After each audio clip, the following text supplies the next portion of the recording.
پہلا فرق تو یہ ہے کہ یہ دونوں الگ الگ ہیں۔ حقیقت حقیقت ہے، مجاز مجاز ہے۔ سوال یہ ہے کہ حقیقت کسے کہتے ہیں اور مجاز کسے کہتے ہیں۔ اللہ کی محبت حقیقت کی محبت ہے اور یہ حقیقی محبت ہے۔ مجازی محبت فانی کی محبت ہے۔ آپ اس فرق کو مزید سمجھنے سے پہلے یہ غور سے دیکھیں کہ دنیا میں دو چیزیں ہیں، ایک فانی ہے اور ایک باقی ہے۔ فانی اور باقی کو یوں بھی کہہ سکتے ہیں کہ ایک حادث ہے اور دوسرا قدیم ہے۔ حادث وہ ہے جس کا آغاز بھی ہو اور انجام بھی۔ اگر محبت قدیم سے ہو تو وہ محبت یا عشق جو ہے وہ حقیقی کہلاتا ہے، اور اگر محبت فانی سے ہو تو وہ مجازی کہلاتی ہے۔ حقیقی محبت جو ہے وہ اللہ کی محبت بھی ہے اور اللہ کا خیال بھی ہے، یعنی حقیقت کے خیال میں جو خیال بھی ہوگا وہ حقیقت ہی ہوگا۔ اللہ تعالیٰ جو ہے وہ قدیم ہے، ہر آغاز سے پہلے ہے اور ہر انجام کے بعد بھی ہے۔ اللہ تعالیٰ کی جو بھی ذات ہے اور اللہ تعالیٰ کا جو بھی عمل ہے وہ بھی قدیم ہے، تو اللہ کا عمل بھی قدیم ہے، اللہ کی ذات بھی قدیم ہے، اللہ کا نور بھی قدیم ہے۔ اور اگر وہ کہتا ہے کہ میں اور میرے فرشتے درود بھیجتے ہیں تو یہ عمل بھی قدیم ہی ہے، تو اللہ کا درود بھیجنا بھی قدیم ہی ہے۔ پس ظاہری طور پر الگ الگ نظر آتا ہے، کوئی کس شکل میں کس وقت آیا اور کس حال میں کیا قصہ ہے۔ مثلاً آپ دیکھتے ہو کہ آج حضور پاک صلی اللہ علیہ وآلہ وسلم جو ہیں وہ ظاہری طور پر موجود نہیں ہیں، لیکن آپ صلی اللہ علیہ وآلہ وسلم کا نام مبارک اور آپ صلی اللہ علیہ وآلہ وسلم کی ذات مبارکہ اب بھی موجود ہے۔ تو میں یہ بتا رہا ہوں کہ اگر اللہ تعالیٰ کے مقربین کے ساتھ عشق ہو وہ بھی عشق حقیقی ہے، اور اگر آپ کا عشق اللہ تعالیٰ کے چاہنے والوں کے ساتھ ہوگا تو وہ بھی عشق حقیقی کہلائے گا۔ شہید کے ساتھ عشق ہوگا تو وہ بھی عشق حقیقی کہلائے گا، اور فانی کے ساتھ جو محبت ہوگی وہ عشق مجازی کہلائے گی۔ یہ ہے عشق کا فرق۔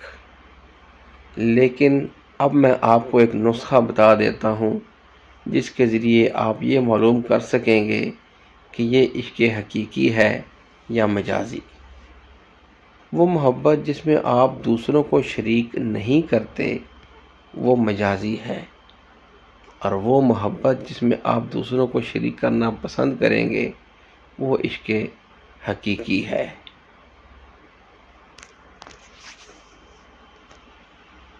مثلاً آپ کو ایک شخص سے محبت ہو گئی ہے اور کسی دوسرے کو بھی محبت ہو گئی ہے، تو اگر دونوں میں دشمنی قائم ہو گئی ہے تو یہ مجازی ہے، اور اگر دونوں میں محبت بڑھ گئی ہے کہ ہمیں بھی اس سے محبت ہے جس سے تمہیں محبت ہے، اور وہ کہتا ہے کہ آپ سے مل کر تو بڑی خوشی ہوئی ہے، تو یہ عشق حقیقی ہوگا۔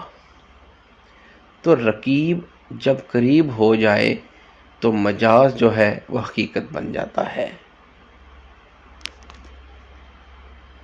اور یہی ایک اصل واقعہ ہے، یا یوں کہیں کہ اچانک ایک اور دور شروع ہو جاتا ہے جب مجاز سے بات چلتی ہے، اور اچانک چلتے چلتے ایک فانی انسان کی محبت کبھی کبھی آپ کے لیے وہ واقعات مرتب کرتی ہے کہ آپ دعا کی شکل میں سفر کرتے ہو۔ پھر ہو سکتا ہے کہ یہ دعا چلتے چلتے اس کی بارگاہ تک پہنچ جائے۔ محبت فانی انسان سے کی، فانی کی محبت نے آپ کے اندر کوئی ایسا واقعہ پیدا کر دیا، مثلا آپ بیمار ہو کے رانجھا جو ہے وہ ہیر کی تلاش میں بال ناتھ کے پاس چلا گیا۔ اب بال ناتھ کا ہیر کے ساتھ کیا تعلق ہے؟ کیونکہ بال ناتھ تو جوگی ہے۔ رانجھے کو محبت ہیر سے تھی، لیکن وہ گیا کس کے پاس؟ پیر کے پاس۔ اب یہ بات جو ہے یہ بڑی عجیب بات ہے کہ اس کو فانی کی محبت چلتے چلتے باقی کے پاس لے گئی۔ تو رانجھے نے بڑا زور لگایا کہ مجھے ہیر سے ملا دو۔ اس نے کہا کہ تجھے میں جوگی بتاتا ہوں، کان میں بالیاں ڈال لی، سب کچھ کیا، اس کو رنگ بھی دیا اور انگ بھی دیا، لیکن یہ پکا عاشق تھا۔ اس نے کہا نہیں، مجھے ہیر چاہیے۔ اگر آپ جلوے کے پاس سوال لے کر جاؤ کہ یا رسول اللہ صلی اللہ علیہ وسلم ہم سوال لے کر آ گئے ہیں، اور وہاں جا کر جب جلوہ دیکھا تو آپ سوال بھول گئے، تو وہاں اب کیا چاہیے؟ وہاں کچھ بھی نہیں چاہیے۔ جلوے کے پاس جا کر سوال ختم ہو جاتا ہے۔ تو یہ ایک مقام آتا ہے جس کو آپ یوں سمجھو، ہم ان کے پاس گئے حرف آرزو بن کر، حریم ناز میں پہنچے تو بے نیاز ہوئے۔ اب یہ کیا بن گیا؟ مجاز جو ہے وہ حقیقت بن گئی، یعنی کہ جو ما سوا کی تمنا تھی وہ اب ماورا کی تمنا بن گئی۔ تو جو جلوے کے پاس گیا تو وہ وہیں کا وہیں رہ گیا۔ مجاز کی حقیقت یوں مسلمہ ہے کہ مجاز سے حقیقت بنتی ہے، لیکن وہ مجاز مبارک نہیں ہے جو مجاز ہو کر ہی مرے، یعنی کہ مجاز ہی پیدا ہوا اور عشق حقیقی بنے بغیر مجاز ہی مر گیا۔ تو یہ اچھی قسمت والا نہیں ہے، ورنہ مجاز سے تو حقیقت کا راستہ ملتا ہے۔ یہ عشق حقیقی کا راز ہے۔ اس مجاز کو مبارک کہو جس نے شاہ حسین کو مادو لال کے ذریعے صحیح معنوں میں شاہ حسین بنا دیا، اور یہ جو مجاز تھا وہ عشق حقیقی بن گیا۔ پھر ایسا ہو گیا اور ایسا ہوتا رہتا ہے۔ تو عشق حقیقی اور مجازی کی پہچان یہی ہے کہ جب رقیب جو ہے وہ حبیب بن جائے تو سمجھو کہ مجاز جو ہے وہ حقیقت بن گیا اور یہ عشق حقیقی بن گیا۔